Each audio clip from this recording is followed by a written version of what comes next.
आजादी की लौ तो 1857 में चल चुकी थी, जो बरसात बनकर 1947 में आई और जिसने हमारे देश को आजादी। प्राचीन वर्तमान कालीन उदाहरणों से स्पष्ट करना चाहूंगी कि जब हम फिरंगियों के फेरे में फंसे थे तो रंग दे बसंती चोले की एक आवाज पर टोले के टोले उमड़ाते थे। वंदे मातरम के नारों से फूल में आने वाला 5-5 डिग्री का तूफान अंग्रेजी शासकों की जड़ों में तूफान ला देता था। और उसके बाद 62, 65 और 71 के युद्धों में अपना स्वाद दबा देने वाली औरतें, उनके हालात ऐसे हुआ करते थे कि प्यार भी भरपूर गया, मांग का सिंदूर भी गया, नन्ही नौनिहालों की लंगोटियां भी चली गई, छोटी छोटी बेटियों की चोटियां चली गई, पापा की कमाई गई, भाई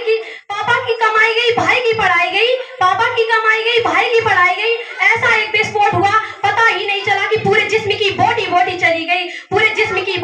चली गई। आपके लिए तो एक आदमी मरा है, साहब, किंतु मेरे घर की तो रोटियां चली गई। अगर तू परिंदा है तो ये आसमान तेरा है, अगर तू दरिंदा है तो शमशान तेरा है, भाईचारे से रहना इस जमीन पर है, वरना ये कब्र भी तेरी और कब्रिस्तान तेरा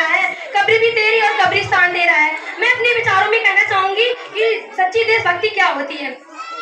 मैं कहना चाहूंगी कि 52 सेकंड के लिए राष्ट्रगान में खड़े हो जाना या भारत माता या वंदे मातरम के नारे लगाने सच्ची देशभक्ति नहीं है। हम लोग आजकल देखते हैं कि फेसबुक और व्हाट्सएप की डीपी को हम 3 रंग में रंगना, ये हमारी देशभक्ति नहीं है।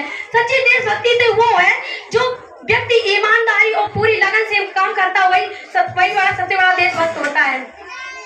और हम महिला सुरक्षा के मामलों में भी आज चौथे नंबर पर आते हैं। आज हम महिला सुरक्षा मामले के चौथे नंबर पर आते हैं।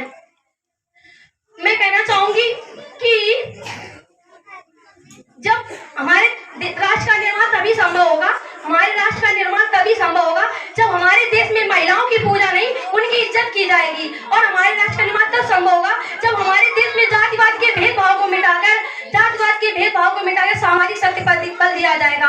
और हमारे राष्ट्र के निर्माण में न एक मुसलमान की जरूरत है, न एक हिंदू की जरूरत है, केवल एक अच्छे इंसान की जरूरत है। जय हिंद, जय भारत।